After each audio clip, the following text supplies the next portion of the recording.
Com essas substituições, o Tite recuou o time e chamou o Palmeiras para o seu campo. O que aconteceu? Vamos lá, eu dou uma chance para vocês acertarem o que aconteceu. O Flamengo tomou o gol nos minutos finais do segundo tempo. E sabe como é que foi o gol? Em jogada de bola aérea. Isso precisa mudar, Tite. Não dá para você ter esse tipo de postura a todo jogo também. Uma postura covarde, defensiva. Ah, esse é o Tite sempre foi assim. Mas ele precisa entender que no Flamengo é diferente. O Flamengo tem espírito ofensivo, tem uma alma ofensiva. A torcida do Flamengo não permite isso, não aceita isso, não tolera isso. Isso não é Flamengo. Tite, você precisa entender que você trabalha no Flamengo atualmente. Você não trabalha no Corinthians mais. A torcida do Corinthians aceita isso. E isso não é uma crítica ao Corinthians ou à torcida. Isso é cultura. Estamos falando de cultura. No Flamengo é diferente. A cultura é ofensiva.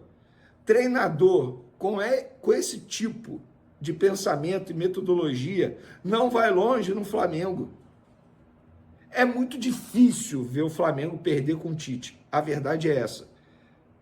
Mas, na boa, tem jogo que não dá para tropeçar, como é o jogo de hoje. A vitória estava encaminhada.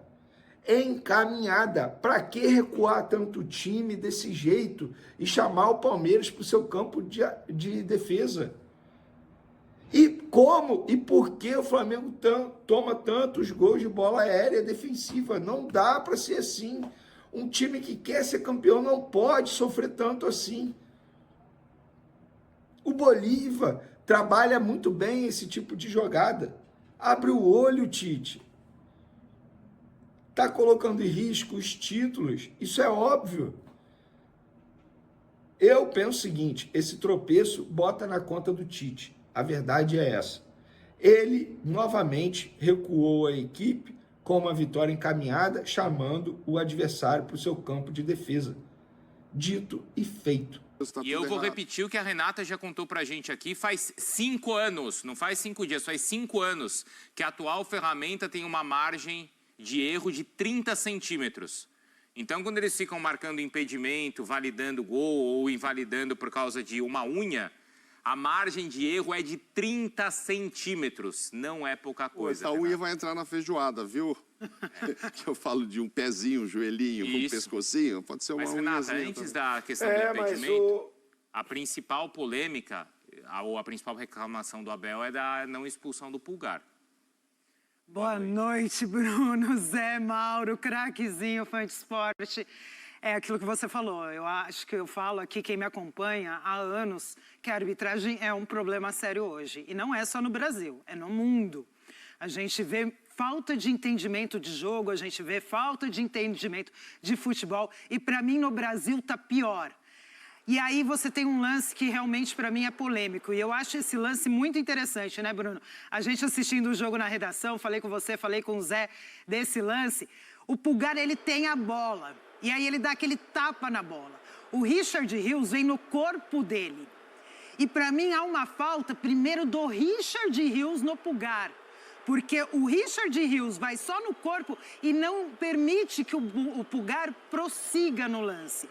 Ele faz uma ação de bloqueio que diz a regra 12, ó. Se coloca no caminho do adversário. Isso, pela regra 12, é falta do Richard Rios no Pulgar. Agora, isso não isenta a ação do Pulgar no Richard Rios. Então, você tem uma ação a mais. A bola não está em disputa entre eles. Nesse encontrão, o que o Pulgar faz? Tem uma mão ali, que até eu estava falando com o Zé, a mão direita acerta o rosto do Richard Rios, mas eu acho que ali é mais daquele, você chegou até mim, a mão, você pegou no rosto. Agora a mão esquerda, o Richard Rios acerta o Pulgar acerta o rosto do Richard Rios com a mão fechada, assim, na minha visão, no rosto, e isso dentro da regra, essa mão esquerda no rosto do Richard Rios, se você não tem disputa de bola e a bola não está em disputa no local que ocorre a ação, isso entra em conduta violenta. E você só não expulsa se a força é insignificante. E a gente vê que o Wilton mesmo entende que há força no lance que ele aplica cartão amarelo. Então não é força insignificante. Só que se você não tem uma disputa de bola e a regra deixa claro, atingir o rosto do adversário, cabeça, rosto, com mão ou braço, é cartão vermelho. Então, para mim, nesse lance, seria a falta do Richard Rios no Pulgar, mas expulsão do Pulgar por conduta violenta. E aí, o Wilton viu no campo, Bruno, deu um amarelo e o VAR deixou passar. Seria amarelo para um e vermelho para o outro. Porque o Richard mereceria também um amarelo, do jeito que ele chega? Do jeito que ele chega, se você considera que é uma intensidade média, sim, você podia dar amarelo para o Richard Rios no lance. Mas você acha que o VAR deveria ter, então, pelo menos sugerido a revisão do lance para a expulsão? Sim, sim, porque lance de cartão vermelho é revisão do VAR. O que você acha, Zé? Não, eu acho que tinha que ser expulso mesmo. É porque a reação, na primeira reação, o Pulgar, nós estávamos vendo, eu e o Renato, nós estávamos analisando na redação, no lance, né, o Pulgar faz o domínio de bola e o Richard Rios chega. Só que como o Pulgar não consegue dominar direito, essa falta de controle do Pulgar tira o Richard Rios da jogada. E aí ele vem e acerta o Pulgar. Só que o lance, né, a primeira mão, a mão direita, não é intencional de agressão. É normal do movimento mecânico do Pulgar. O da esquerda, sim. O Pulgar, aí o Pulgar já dá um soco na cabeça do Richard Rios. E aí é expulsão, porque é uma agressão, né? Renato, na sexta-feira, quando a gente discutiu que o Wilton que ia apitar esse jogo, a gente disse também que o árbitro do VAR para esta partida é muito menos rodado do que o Wilton. E isso não pesa também? De repente, se o Wilton deu desse jeito, eu não vou chamar. Que normalmente acontece o contrário. Eu vivo dizendo, põe o árbitro principal lá em cima, porque é ele que fala, vem VAR, não vem VAR. Mas nesse caso, a gente já discutia na sexta-feira, que de repente o VAR não ia interferir muito, deixar muito por conta do Wilton, que é o cara de Copa do Mundo, de Libertadores, pelo tamanho dele, né? E eu acho que de repente pode ter acontecido isso aí nesse lance. Ele falou, tipo assim, quem sou eu na fila do pão para chamar o Wilton aqui se ele achou que foi só um amarelo? Acho até que o Wilton tá longe do lance depois que ele vai lá. Né? A impressão que é que ele está encoberto. Olha lá, ele tá lá atrás e tal, tá longe. Mas acho que neste caso pode ter pesado o fato do árbitro do VAR ser muito menos experiente do que o Wilton, que a gente sabe aí de todas as competições que ele já fez. 3, 4 E o lance fica parado não tempo, porque o Richard fica caído. Eu sei que o Zinho quer falar sobre o lance, mas, Renato, o Abel reclamou comparando, inclusive, com a expulsão do Gregory no meio de semana, que foi uma expulsão também muito discutida no jogo entre Botafogo e Bahia. A gente tem o lance também, porque o Abel no desabafo falou, gostaria que me explicassem a diferença entre os dois lances. Então, vamos ver os dois lances. A nossa imagem ela é mais aberta, né? Mas o Gregory, ele solta ali o braço e na sequência a mão continua e pega no rosto do Arias, né? O jogador do Bahia. O Bruno, é muito difícil a gente falar de critérios de arbitragem hoje em dia, né?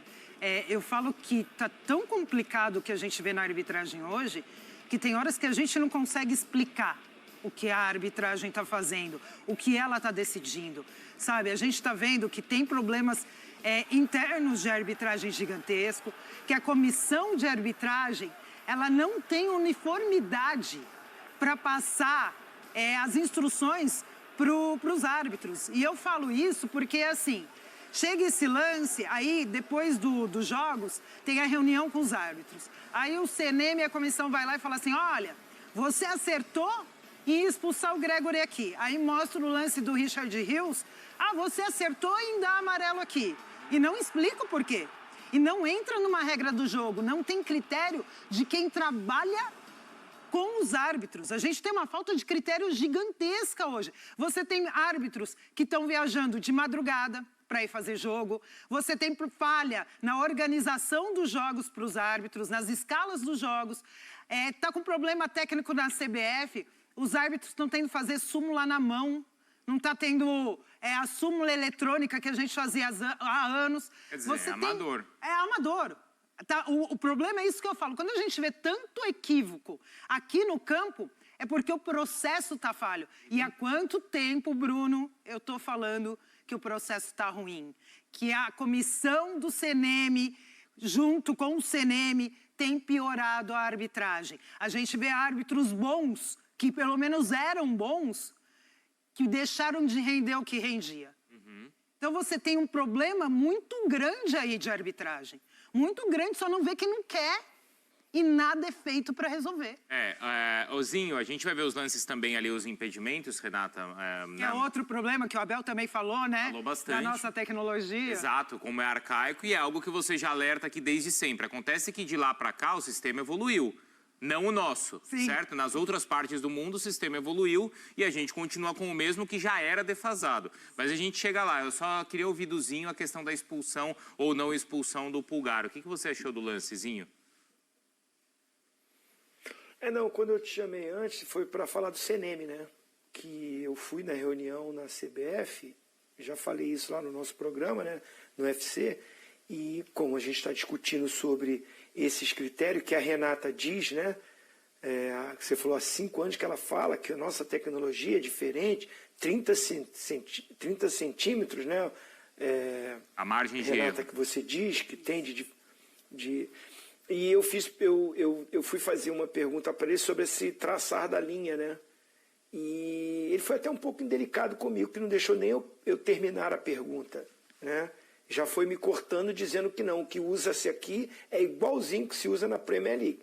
Se ele puder vir, né, e mostrar que realmente é a mesma aparelhagem, que é o mesmo sistema, que é o mesmo software, enfim, lá na frente de vários jornalistas, ele nem deixando eu terminar a pergunta, já foi dizendo que é mentira, que não tem esse negócio de linha mais grossa para aqui, para ali, é igualzinho que se usa, só para deixar isso relatado.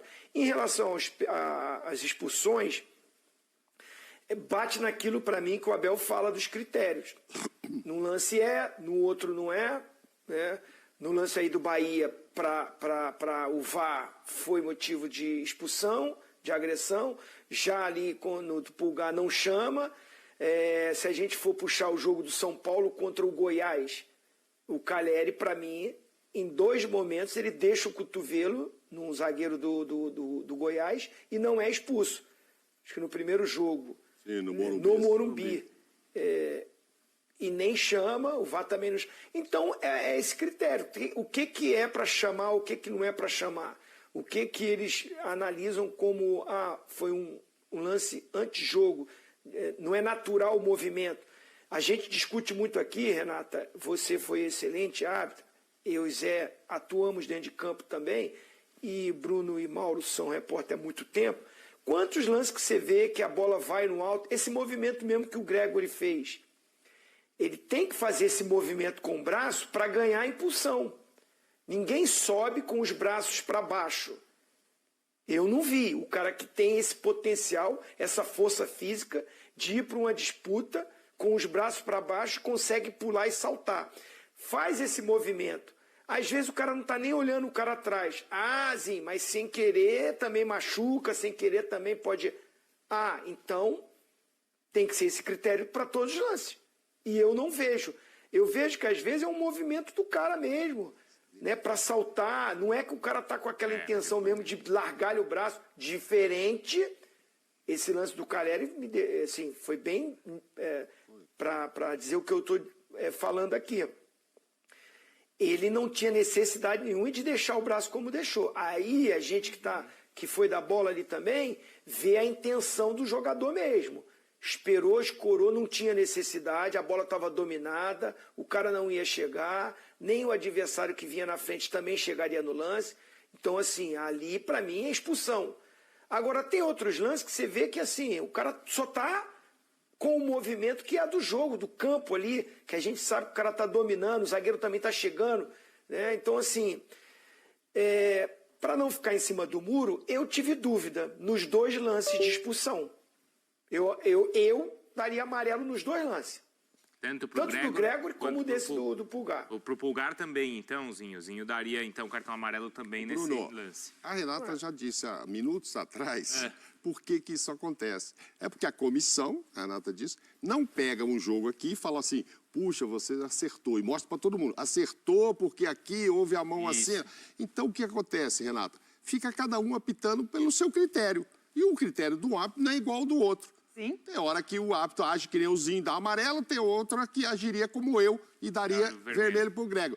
Mas tinha que alguém pegar eu e o Zinho, sentar, o CNM na vida e a turma, ó, você, Mauro, tá errado, o Zinho tá certo aqui, ou vice-versa. Então, a partir de agora, vocês vão fazer isso. O critério do campeonato é esse. O critério é esse, mas não faz. Não, Se não faz isso, eu fico anotando o caderninho todo dia que o Zinho fala, ó, amanhã vai ter outro igual. Hein? Igual assim, mão na mão, né? bola na Pênalti, mão, bola na né? Lembra coisa, o Zé chamava de TV CNM. O ano passado a gente tinha TV CNM. E a gente via como piorou. Até por isso parou, né? Parou. Eles cortaram a TV CNM porque cada vez que eles iam dar a explicação, ficava mais claro que eles não entendiam de futebol, eles não entendiam de regra, que estava uma confusão e essa confusão está na cabeça dos árbitros. A gente tem isso. O que o Zinho estava falando, a gente fala, né? Estava falando de novo, mas eu falo faz tempo. Precisa de um ex-jogador na comissão. De preferência, até no VAR. Então ele mesclou e mesmo assim achei um jogo equilibrado. Então a leitura que ele faz, o Palmeiras poderia sair com a vitória, o Tite pode falar a mesma coisa. Né? Porque teve momentos que o Palmeiras foi melhor, foi superior, eu concordo com ele, mas teve momentos que o Palmeiras foi superior, o Flamengo, no caso, foi superior. Principalmente quando o Flamengo faz o gol, fica até mais... com mais possibilidades de fazer outros. Né? Da mesma forma, o Palmeiras, no segundo tempo, agride mais, também tem mais chances, e com um time mesclado, e com uma postura diferente daquele Palmeiras da Copa do Brasil no Maracanã. Volto a repetir que chamou muita atenção de todos nós, né? E gerou motivo de muita crítica em cima do Abel. No geral, eu gostei da entrevista dele, e aí ele até corrige, porque o que eu ia criticar quando ele fala assim, tu contra todos, contra tudo, eu não concordo que está todo mundo contra o Palmeiras. Não, isso é discurso da maioria, né? No futebol. A gente também, quando era jogador, né, Zé, também achava que todo mundo está sempre contra a gente. Agora, que acontece erros, e eu estou esperando a Renata, que nos chamam a atenção, porque o critério, né, Mauro Naves, que a gente discute, eu peço para o Mauro Naves, todo programa, escrever no caderninho. Escreve aí, que vai ter esse lance parecido ali na frente e não vão marcar, mas no outro marca. Isso é uma coisa que não é só contra o Palmeiras. Acontece em vários jogos. Essa falta de critério que atrapalha, influencia num resultado, num jogo, para mim, que foi bem taco a taco, bem parelho, bem disputado. Um jogo de Palmeiras e Flamengo, dessa rivalidade que existe, né? Não foi um espetáculo de jogo, mas foi um bom jogo, com chance para os dois lados. Então, no geral, eu gosto da entrevista dele, quando ele dá e fala das opiniões dele sobre muitos jogos, o calendário. Ao mesmo tempo, ele tem que, de repente, conversar com o dirigente do clube dele, porque os dirigentes que aceitam como é o calendário do ano. Né? Acho que assim, eu acredito, né? Eu sempre quero ver pelo lado bom, que os dirigentes possam ser unidos de pensar no bem do futebol num geral, não só no bem do seu clube. O que eu vejo é o seguinte, tá bom para mim? Isso aqui vai ser legal, clubes precisam de arrecadação, precisam disputar as competições, as premiações são altas, sim, mas eles unidos, né, poderiam, de repente, reivindicar, cara, não vamos parar aqui, diminuir esse campeonato aqui. Então, assim, tem coisas que o Abel fala ali que prejudica, sim, o jogo, aquela coisa da minutagem do jogo. Por que tantos poucos minutos de bola rolando? Aí ele critica os árbitros que falam muito com os jogadores, os árbitros que querem ser protagonistas. Aí eu não concordei muito, porque se os árbitros falam muito com os jogadores, é porque a maioria também vai em cima dos árbitros. Cara, é um bolo de jogador em cima dos árbitros. Qualquer lance, Claro, os árbitros estão errando, o VAR principalmente, quem está manuseando para mim, está contribuindo muito para essas discussões, infelizmente. O VAR que veio para solucionar, para ajudar, para dar mais clareza, está sendo mais confuso. Nesses últimos tempos, piorou.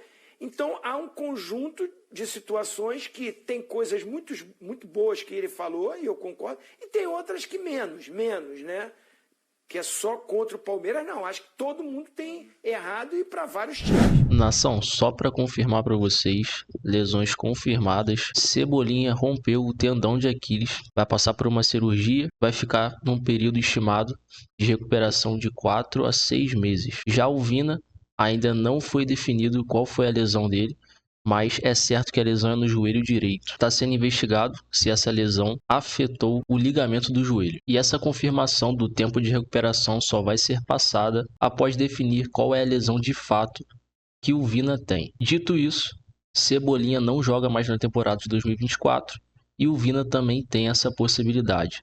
Perdemos 2 grandes jogadores aí para essa temporada que vai fazer muita falta na Libertadores, principalmente. E um exemplo que eu não vi ninguém comentando, mas se nós fizermos uma comparação, aquele jogo de ida na Copa do Brasil entre Flamengo e Palmeiras era para o Rafael Veiga ter tomado um cartão vermelho em cima do próprio Eric Pulgar, onde ele deixou uma sola ali criminosa e o VAR não chamou, ele simplesmente tomou um amarelo. E agora o Abel faz esse papelão, cobrando a arbitragem, a CBF, por um provável cartão vermelho nessa jogada aí do Eric Pulgar. Mas de fato, a arbitragem brasileira é uma arbitragem infeliz e nós não podemos diminuir isso. Tem atrapalhado muito o Campeonato Brasileiro por conta de critérios. A arbitragem não tem critério algum. Cada um interpreta da forma que quer. Quero deixar os créditos desse vídeo aqui para o canal do Vene Casagrande e para o canal da ESPN Brasil. Se quiser conferir esses vídeos na íntegra, vai no link da descrição que você vai ser direcionado para os canais. Se você curtiu esse conteúdo aqui, deixa o seu like, se inscreve no canal e até o próximo vídeo.